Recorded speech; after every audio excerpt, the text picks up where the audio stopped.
Hello, അപ്പോൾ എല്ലാവർക്കും വീണ്ടും ഒരു പുതിയ വീഡിയോയിലേക്ക് സ്വാഗതം. ഓവർ തിങ്കിങ് എന്ന് പറയുന്ന ഒരു സാധനം ഭയങ്കര പ്രശ്നക്കാരനാണ് അല്ലേ? നമ്മൾ കുറേ ആൾക്കാർ ആവശ്യമുള്ള കാര്യത്തിനും ആവശ്യമില്ലാത്ത കാര്യത്തിനും ഇങ്ങനെ ചിന്തിച്ച് ചിന്തിച്ച് ചിന്തിച്ച് കാടി കയറി പോവാറുണ്ട് അല്ലേ? അപ്പോൾ ഓഫ് കോഴ്സ് ജാപ്പനീസ് കൺസെപ്റ്റ് തന്നെയാണ്. അതിലൊരു 7 കാര്യങ്ങൾ നമുക്ക് കണ്ടാലോ? എന്താ, അതായത് നമ്മുടെ വെള്ളി വീണു അമിത ചിന്തകളൊക്കെ നമുക്ക് കളയാൻ പറ്റുന്ന കുറച്ച് സിമ്പിളായിട്ടുള്ള 7 കാര്യങ്ങൾ. അതിൽ ഫസ്റ്റ് വൺ എന്ന് പറയുന്നത് ഷൊഗനായി. അതായത് നമ്മുടെ ലൈഫിൽ ഒരുപാട് കാര്യങ്ങൾ ഇങ്ങനെ സംഭവിക്കും. അതിൽ കുറച്ച് കാര്യങ്ങൾ നമ്മൾക്ക് കൺട്രോൾ ചെയ്യാൻ പറ്റുന്നതുണ്ടാവും, ചില കാര്യങ്ങൾ നമ്മൾക്ക് കൺട്രോൾ ചെയ്യാൻ പറ്റാത്തതായിട്ടുണ്ടാവും.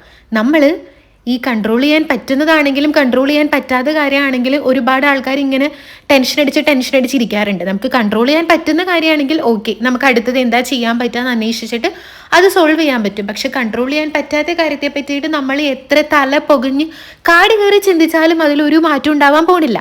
ഫോർ എക്സാമ്പിൾ ഞാൻ പറയുവാണ്, നമ്മളിപ്പം എവിടെയെങ്കിലും പോകാൻ വേണ്ടിയിട്ട് ബസ് കാത്ത് നിൽക്കുവാണെന്ന് വിചാരിച്ചോ. 12 മണിക്ക് വരേണ്ട ബസ് 12:10 വരണില്ല. നമ്മൾ അവിടെ നിന്നുകൊണ്ട് സ്വാഭാവികമായിട്ടും എന്താണ് ഈ ബസ് വരാത്തത്, എന്തൊരു കഷ്ടമാണ്, ഞാൻ അവിടെ ചെല്ലാൻ ലേറ്റ് ആവുമല്ലോ, എൻ്റെ കാര്യങ്ങളൊക്കെ മാറുമല്ലോ എന്ന് പറഞ്ഞിട്ട് നമ്മളിങ്ങനെ ടെൻഷൻ അടിച്ചുകൊണ്ടിരിക്കും. നമ്മൾ അവിടെ നിന്നുകൊണ്ട് ടെൻഷൻ അടിക്കുന്നത് കൊണ്ട് 12:10 ലേറ്റ് ആയിട്ടുള്ള ബസ് സമയം ബാക്കോട്ട് പോയിട്ട് കറക്റ്റ് സമയത്ത് എത്തൂല. അതേസമയം നമ്മൾക്കിപ്പോൾ കറക്റ്റ് സമയത്ത് എത്താൻ പാകത്തിന് ഇനി വേണ്ടിയിട്ട് വല്ല ഓട്ടോറിക്ഷ വിളിക്കൂ, ക്യാബ് വിളിക്കൂ, അങ്ങനെ എന്താ ചെയ്യാൻ പറ്റുക എന്ന് ചിന്തിക്കുക. അല്ലാതെ നമ്മൾ ബസ് എന്താ വരാത്തെ എന്തൊരു കഷ്ടമാണ് അങ്ങനെ പറഞ്ഞുകൊണ്ടിരിക്കുന്നത് കൊണ്ട് നമ്മൾക്ക് എന്തെങ്കിലും മാറ്റം ഉണ്ടാവുണ്ടോ? ഇല്ല. നമ്മൾ ഇവിടെ ടെൻഷൻ അടിക്കുന്നത് നമ്മൾ ഇവിടെ ഇരുന്ന് ടെൻഷൻ അടിക്കുന്നത് കൊണ്ട് ആ വണ്ടിയിലെ ചേട്ടൻ അവിടെ നിന്ന് പറപ്പിച്ച് മറ്റേ ഷാജി പാപ്പനെ പോലെ പറപ്പിച്ച് വരാൻ പറ്റില്ലല്ലോ. അതേപോലെ തന്നെ നമ്മൾ പോകുന്ന സമയത്ത് ഒരു ബ്ലോക്കിൽ പെട്ടു, നമ്മൾ അവിടെ കിടന്ന് എന്താണ് ഈ ബ്ലോക്ക് മാറാത്തത്, എന്തൊരു കഷ്ടമാണ് അങ്ങനെയൊക്കെ പറഞ്ഞിരിക്കുന്നത് കൊണ്ട് ബ്ലോക്ക് മാറാൻ പോണില്ല. അവിടെ വണ്ടികൾ അവർക്ക് പറ്റുന്ന രീതിയിൽ മൂവ് ചെയ്ത് പോയി സാവധാനം തന്നെ ആ ബ്ലോക്ക് ക്ലിയർ ആവുള്ളൂ അല്ലേ? അപ്പം നമുക്ക് കൺട്രോൾ ചെയ്യാൻ പറ്റുന്ന കാര്യത്തെ പറ്റിയിട്ട് നമുക്ക് ഇതുപോലെ ആലോചിക്കാം. കൺട്രോൾ ചെയ്യാൻ പറ്റാത്ത കാര്യത്തെ പറ്റി ആലോചിച്ചിട്ട് ഒരു യൂസും ഇല്ല. നമ്മുടെ എനർജിയും നമ്മളുടെ മെൻ്റൽ ഹെൽത്തും അവിടെ പോകുന്നു, അത്രയേ ഉള്ളൂ. ഓക്കെ, നെക്സ്റ്റ് വേണ്ടെന്ന് പറയുന്നത് നെൻബുട്സു. ഈ നെൻബുട്സു എന്ന് പറഞ്ഞാൽ എന്താണെന്നറിയോ? നമുക്ക് ഓവർ തിങ്കിങ് വരുന്ന സമയത്ത് നമ്മളുടെ മനസ്സിന് ഒരു പെർട്ടിക്കുലർ പോയിന്റിൽ ഇങ്ങനെ പിടിച്ചു നിർത്തുക എന്ന് പറയുന്നതാണ് നെൻബുട്സു എന്ന് പറയുന്നത്.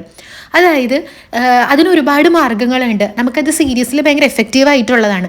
നമ്മൾക്കിപ്പോൾ ഇങ്ങനെ ഒരു നമുക്ക് എത്രയൊക്കെ ശ്രമിച്ചിട്ടും നമ്മളുടെ മൈൻഡ് നമുക്ക് കൺട്രോൾ ചെയ്യാൻ പറ്റുന്നില്ല. നമ്മളിങ്ങനെ ആവശ്യമില്ലാതെ ഓരോരോ കാര്യങ്ങൾ ചിന്തിച്ച് പോകാമെന്നുണ്ടെന്നുണ്ടെങ്കിൽ നമ്മൾ ഓരോരുത്തരും വിശ്വസിക്കുന്ന ഒരു മതം ഉണ്ടല്ലോ, അതിൽ എന്തെങ്കിലുമൊക്കെ ഇങ്ങനെ ഒരു ഇതുണ്ടാവും.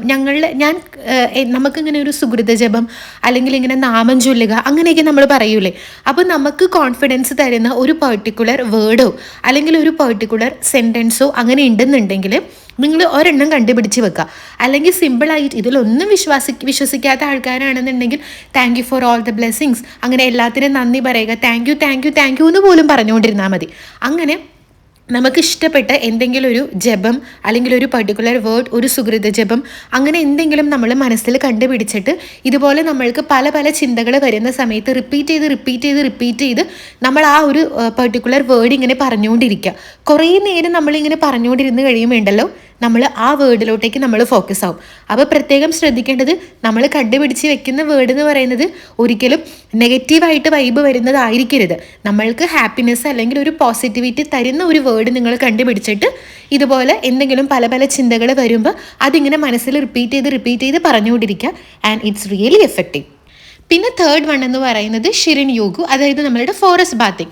നമ്മൾ ഇതുപോലെ തന്നെ അത് ഒരുപാട് പേര് ചെയ്യുന്ന സംഗതി തന്നെയാണ്, നല്ല എഫക്റ്റീവാണ്.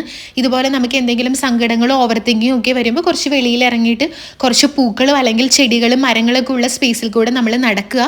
ഓഫ് കോഴ്സ് നമുക്കറിയാമല്ലോ, നമ്മൾ ഇതുപോലെ നല്ല നല്ല പൂക്കളും ഇതൊക്കെ കാണുമ്പോൾ നമ്മളുടെ മൈൻഡ് ചേഞ്ച് ആകും. പിന്നെ നമ്മൾ ഈ ഒരുപാട് മരങ്ങളൊക്കെ ഉള്ള സ്ഥലത്തേക്കൂടെ നമ്മൾ ഈ ഒരു സമയത്ത് നടന്നു കഴിഞ്ഞാൽ നമ്മളുടെ ഈ ടെൻഷനും ഓവർ തിങ്കിങ്ങും ഒക്കെ മാറും എന്ന് പറയുന്നതിൻ്റെ പിന്നിലെ ഒരു ശാസ്ത്രം എന്താണെന്ന് വെച്ചാൽ, ഈ മരങ്ങൾ സ്വാഭാവികമായിട്ട് പുറത്തുവിടുന്ന ഒരു നാച്ചുറൽ ഓയിലുണ്ട്, ഫൈറ്റോൺസൈഡ് എന്നാണ് അത് പറയുന്നത്. അത് അവർ ഇങ്ങനെ തനിയെ പുറത്തോട്ട് വിടുന്ന ഒരു നാച്ചുറൽ ഓയിലാണ്. അതിൻ്റെ മണം നമ്മളിങ്ങനെ ശ്വസിക്കുന്ന സമയത്ത് നമ്മൾക്ക് ഉള്ള സ്ട്രെസ് ഹോർമോൺ ഉണ്ട്, കോർട്ടിസോൾ. അത് തനിയെ ഇങ്ങനെ കുറഞ്ഞു വരും എന്നാണ് പറയുന്നത്. ഈ ഒരു പ്രക്രിയയൊക്കെ അവിടെ നടക്കുന്നത് കൊണ്ടാണ് നമ്മൾ ഫോറസ്റ്റ് ബാത്തിങ് ചെയ്യുന്ന സമയത്ത് നമ്മൾക്ക് സ്ട്രെസ്സും ഓവർ തിങ്കിങ്ങും ഒക്കെ കുറയ്ക്കാൻ വേണ്ടിയിട്ട് നമ്മൾ ഹെൽപ്പാക്കുന്നത്. Fourth one zazen. അത് വേറൊന്നുമില്ല, മെഡിറ്റേഷനെ കുറിച്ചിട്ട് കൂടുതലൊന്നും ഞാൻ പറയേണ്ട ആവശ്യമില്ല. പക്ഷെ അതൊക്കെ എനിക്കൊന്നും അങ്ങനെ മെഡിറ്റേഷൻ അങ്ങനെ കുറേ നേരമൊന്നും എനിക്ക് പറ്റില്ല കേട്ടോ. കുറച്ച് നേരം കഴിയുമ്പോഴത്തേക്കും മൈൻഡ് ഡൈവേർട്ടായി പോകും. പക്ഷെ പറയുന്നുണ്ട് നമ്മൾ ഒരു മാസം കണ്ടിന്യൂസ്ലി നമ്മൾ കുറച്ച് നേരം ഇങ്ങനെ, അത് യൂട്യൂബിലൊക്കെ നമ്മൾ അടിച്ചു കൊടുത്തു കഴിഞ്ഞാൽ കുറേ നമുക്കൊരു 10 മിനിറ്റ് 20 മിനിറ്റ് നേരത്തേക്ക് വേണ്ടിയിട്ടുള്ള മെഡിറ്റേഷന് കുറേ മ്യൂസിക്കും കാര്യങ്ങളൊക്കെ ഉണ്ട്.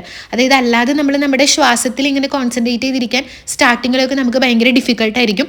അപ്പോൾ നമ്മൾ ഇതുപോലെ എന്തെങ്കിലും കാമായിട്ടുള്ളൊരു മ്യൂസിക് കേട്ടിട്ട് അതിൽ മാത്രം ഇങ്ങനെ കോൺസെൻട്രേറ്റ് ചെയ്തിരിക്കാൻ വേണ്ടിയിട്ട് നമ്മൾ സ്റ്റാർട്ടിങ് സ്റ്റേജിലുള്ള ആൾക്കാർക്ക് കുറച്ചും കൂടെ യൂസ്ഫുൾ ആയിരിക്കും. സോ താല്പര്യം ഉണ്ടെന്നുണ്ടെങ്കിൽ ട്രൈ ചെയ്ത് നോക്ക്. നെക്സ്റ്റ് വൺ എന്ന് പറയുന്നത് ഇക്കബാന. അതായത് ഈ ജാപ്പനീസുകാരുടെ ഒരു പ്രോസസ്സാണത്. അവരത് ഈ ഫ്ലവേഴ്സൊക്കെ അറേഞ്ച് ചെയ്ത് വെക്കുന്ന ഒരു പ്രോസസ്സാണ്.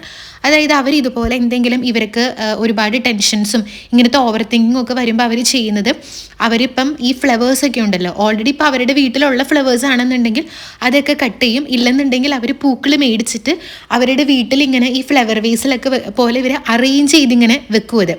അപ്പോൾ അവർ ഓരോ പൂവും എടുത്തിട്ട് അവരിങ്ങനെ മുറിച്ചു, അല്ലെങ്കിൽ ഓരോ പൂവും ആ ഫ്ലവർ വേസിൽ വെക്കുമ്പോൾ അവരതിൽ മാത്രം ഇങ്ങനെ കോൺസെൻട്രേറ്റ് ചെയ്ത് ആ പൂവിൻ്റെ ഭംഗിയൊക്കെ ആസ്വദിച്ച് മണം ആസ്വദിച്ച് അവരങ്ങനെ തന്നെ ചെയ്യും. അപ്പോൾ കുറച്ച് നേരം, ഒരു 5 മിനിറ്റ് എങ്കിൽ 5 മിനിറ്റ് ആ ഒരു ഫ്ലവർ അറേഞ്ച്മെൻറ്റ് എന്ന് പറയുന്ന പ്രോസസ്സിൽ അവരിങ്ങനെ മുഴുകി ചെയ്യുമ്പം അവർക്ക് ഓവർ തിങ്കിങ് ഇല്ലാതാക്കാൻ പറ്റും.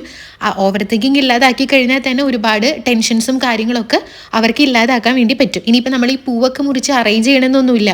നേരത്തെ പറഞ്ഞ പോലെ നമ്മുടെ ഫോറസ്റ്റ് ബാത്തിങ് പോലെ ടെൻഷൻസ് വരുമ്പോൾ നമുക്ക് വീട്ടിൽ പൂന്തോട്ടമൊക്കെ ഉണ്ടെന്നുണ്ടെങ്കിൽ അവിടെ പോയി പൂക്കളോടൊക്കെ കുറച്ച് നേരം ഒന്ന് സംസാരിച്ച് നോക്കുക, ടെൻഷൻസൊക്കെ മാറും.